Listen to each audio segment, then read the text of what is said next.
How do you get what you know to be true?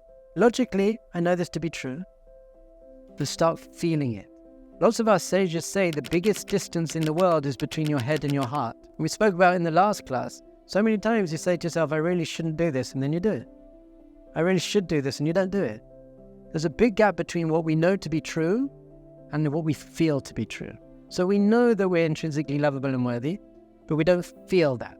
So how do you get what you know to be true into your heart? How do you start feeling that? This is a very, very, very important thing. Your heart is emotional. So logic doesn't work. I've just logically explained to you and basically proven to you that you are lovable and worthy, but your heart doesn't get the logic. Your heart's like, I get it, but I don't feel it. So our sages teach us a very, very important tool. You have your head and you have your heart. What is between your head and your heart?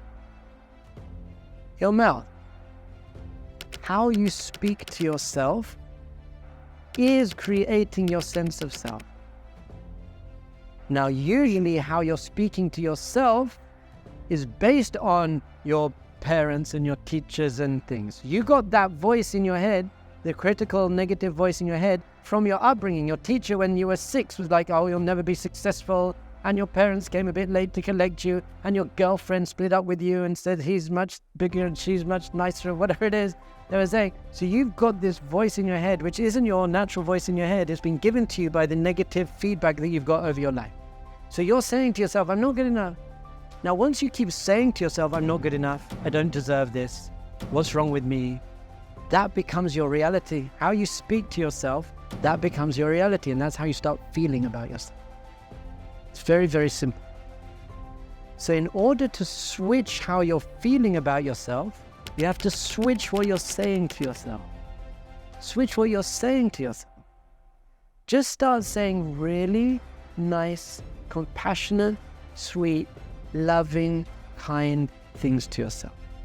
Speak to yourself how you'd want someone to speak to your children. If you had a friend who spoke to you like you speak to yourself, how long would you let them be your friend? Punch them after like 10 seconds, like, shut up! Why are you being so negative and critical the whole time? Leave me alone.